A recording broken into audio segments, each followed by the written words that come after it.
Hey, good morning, folks. I am sitting in an airport. You can probably guess where if you are from Florida, but I'll leave that as a mystery for now. Um, I just have to say this. You always seem to think that we've reached the bottom of Donald Trump. You always seem to think that we've reached some boundary which he will never push past. Last night I was watching the speech, getting ready for this trip, last big trip of the year, I'm hoping. Last big political trip of the year, I'm hoping. And if you had asked me yesterday, what's the least likely thing that Donald Trump will discuss on this stuff? I would have said, well, it'd be the wedding tackle, the manhood, the genitalia of a famous golfer. And yet he is decompensating and so disinhibited at his level of age and senility that he spent a meaningful fraction of yesterday talking about Arnold Palmer's dick. I don't even think I could ever imagine having strung those words together in my life. But Donald Trump spent yesterday talking about how magnificent Arnold Palmer's penis is. And it's not about Arnold Palmer. It's about the fact that when seniors get up there, they become less able to conform their behavior when they have dementia. And Donald Trump quite clearly is demented. Donald Trump quite clearly his brain is gone. It's tapioca, guys.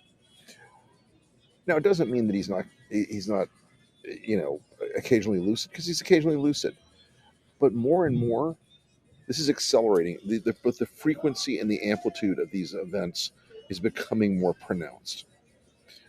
You can't spin this, and yet somehow the media still managed to spin this over and over. I'm looking through headlines. It's like Trump, in an excursion from his normal prepared remarks, discussed Arnold Palmer's personal Politico has a headline that says Trump appears energetic in Pennsylvania. Oh, he's energetic. You missed the part of it. I'm talking about Arnold Palmer's penis, but he's energetic. Look, guys, 16 days to go. The craziness is amping and ramping. It's going to get worse. Um, but there's no more excuses. There's no more. There's no more. No, you can't lie to yourself. To my old Republican friends, you can't lie to yourself anymore about who he is. You can't lie to yourself. So let's set all the policy stuff out of the window for a minute, because the policy you're buying right now is going to be chaos. You're not going to get this moment where he's lucid again and suddenly you can manipulate him. The only scenario you have is to overthrow him by using J.D. Vance right away in the 25th Amendment, which, as as likely as that scenario is if Trump takes office, I also want you to remember that the base will never forgive you for doing it. The base will never let that go. They will hate you for a billion years. They hate people who criticize Donald Trump. You think they're gonna go quietly into the good night of JD Vance, which is the plan, by the way. Elon and Thiel and all these guys around, and David Sachs and all these guys around JD are quietly whispering about it. Hey, you know how we could do this? We could take you, man. We could take you all the way. It wouldn't be that hard. Trump's not going to have anybody to support him soon. And I know how political schemes work, and this is a political scheme of the highest order.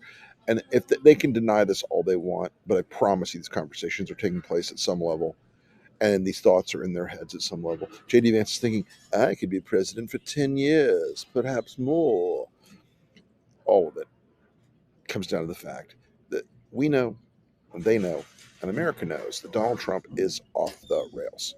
His brain is gone. It is slush. And the idea that you're going to have a guy who stands up on stage literally talking about another man's junk in a presidential speech. And by the way, it's not lighthearted foolery. It's not Trump being funny. It's not a gig. It's not a bit. It's not a gag. He does not have control of his brain. He doesn't have control of his intellect. He doesn't have control of his behavior. This is the man who will be in charge of America's nuclear arsenal and our destiny in the world. And a lot of Republicans that I know have increasingly expressed concerns about that.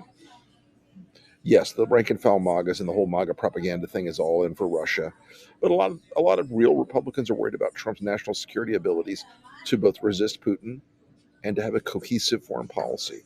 That's a real concern. It really should be a real concern. Anyway, guys, listen, I'm going to go get on another plane.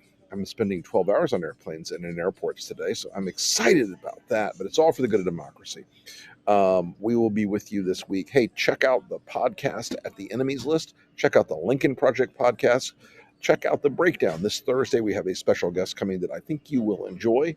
And get out there, check your schedule this week, and make sure you go vote early in the states you can vote early. We got a lot of early voting states running right now. Make sure your vote is counted because everyone is going to be vital this year. The race is going Harris's way, but we still have a ton of work to do. Donald Trump's, madhouse idea that polymarket reflects the real state of the race is a crack dream. Anyway, listen, I'm going to go wrap this up, put it up on the Substack and on YouTube, and then not think about Arnold Palmer's penis anymore today. Thanks, folks.